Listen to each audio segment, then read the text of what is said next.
Hey, it's Eldar. For years, my dream monitor was Apple's Pro Display XDR. Beautiful panel, beautiful object, the thing you buy when you have made it. And it stayed exactly that, a dream. I never really considered buying one. Then this year, Apple released the new Studio Display XDR, the successor to that dream at half the price. For the first time, this was a monitor I could actually afford and was seriously considering. But I didn't buy it. My life has no place to put it. I have two small kids and a few different things I do for work. Most days I'm in a co-working space or coffee shop. There is no permanent desk in that picture. So for a long time I felt stuck. And then it finally clicked. I've been chasing the wrong monitor and the wrong setup all along.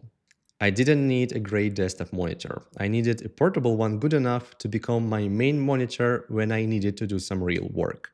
And after trying several, I think I found it. The UPERFECT GR19BU, previously known as the Apex 19.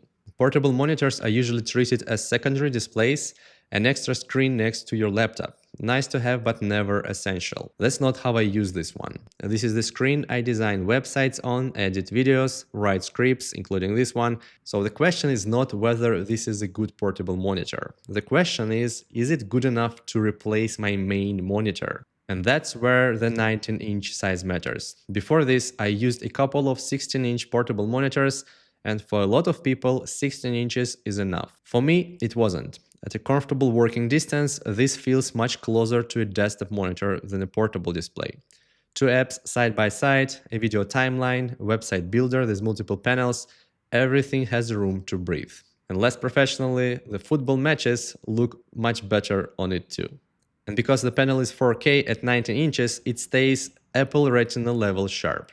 At 232 pixels per inch, it's actually denser than the Studio Display XDR's 218 ppi. In the default 2x scaling mode, everything looks crisp and perfectly sized for my eyes. And when I need more room, I switch to a more space option, which gives me the same amount of screen real estate you get on an Apple Studio display. So yes, the screen is big enough to replace a real monitor, and the real question is actually, is it still portable? When it arrived, the first thing I did wasn't turning it on. I have already accepted that I might need to carry my larger backpack whenever I wanted to use it. So when I tried the big backpack first, it obviously fit. Then, out of curiosity, I tried my smaller backpack and it fit in the smaller one too. And that's when I realized that this will actually work. Because if I cannot put my monitor in my everyday backpack, that's not a monitor, that's furniture for me. Part of the trick is the bezels. They're very thin, almost uniform on all sizes. So you get a real 19-inch screen, this 16:9 aspect ratio, in a footprint surprisingly close to my old 16-inch monitors. So for me, the 19 inches size is perfect. It's big enough that it really makes a difference when I work, and small enough that I don't hesitate to take it with me when I go out. So what does living with this monitor looks like? Well, these days it basically lives in three places. A few days a week, it goes into the backpack and comes with me to a co-working space. And with a monitor you set up and tear down every single time, the setup process matters most. Here is just one USB-C cable to deliver the video signal and power, and pass-through charging keeps the iPad topped up while it drives the display. Co-working days are usually my longest sessions, so that's when I bring my portable VESA stand. 10 seconds later and the screen is at the eye level, my posture is better, and a random corner of a shared office suddenly feels like a real workspace. Once or twice a week I also bring it with me to a coffee shop. Here I keep it simple, no VESA, just the built-in stand. This is the monitor right next to the iPad. And some nights I use it at home after the kids are asleep. The house goes quiet around 10 and I get a few hour window to edit a video or finish a design. When your entire workday is a few hour window, friction is the enemy. So I really appreciate the simplicity of this setup. Okay, but how good is the screen? Because none of that flexibility matters if the picture quality is not good enough. And it's actually good. This is one of the parts that surprised me the most. I have covered the sharpness, but the sharpness is only half of the good picture. The colors on this QLED panel are excellent too, over 100% of DCI P3 gamut, which matters when you edit photos and video. In months of doing design and graphic work, not once have I thought, I wish this looked better. And that's the biggest compliment you can give to a monitor. The finish is matte, this 400 nits of brightness, and honestly, I'm not picky about the matte versus glossy. All I can tell you is that the screen stays fully visible even right next to a window, and I never have to think about it, which is exactly what you want. And it's 144 Hz, the iPad tops out at 120, but coming from 60 Hz portable monitors, you feel the difference in the first 10 seconds of scrolling. If you used to promotion, you know exactly what I mean. As for ports, it has two full-featured USB-C and mini HDMI port and a headphone jack.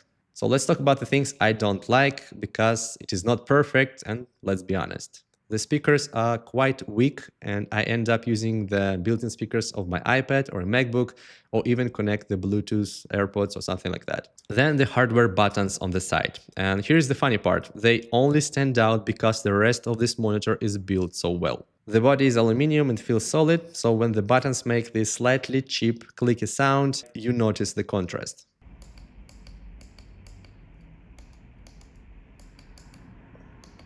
Finally, the monitor supports HDR, but I almost never use it. Switching back and forth takes more effort than I would like, and SDR already looks great, so that's where I spend basically all of my time. And that's generally it. I tried to find another complaint or downside of this monitor, and I couldn't. For what this monitor tries to be, it is surprisingly close to being perfect. Here's the funny part. The thing I like the most about this monitor has almost nothing to do with the specs. It's the fact that for the first time, my setup stopped feeling like a compromise. I'm not choosing between the portability and the big enough monitor for real work. I finally have both. And these days, I care less and less about finding the best products, and much more about finding products that fit in the way I live. And this is definitely one of them. But to be fair, if you have a dedicated office, this permanent desk, get yourself a desktop monitor, truly. But if your work looks anything like mine, when you move between places, co-working spaces, coffee shops, or different offices, this monitor actually makes a lot of sense. So links and the discount code for this monitor will be in the description below the like button. And let me know in the comments below if you use a portable monitor. And if you do, what size did you go for? Thanks for watching. I will see you in the next video.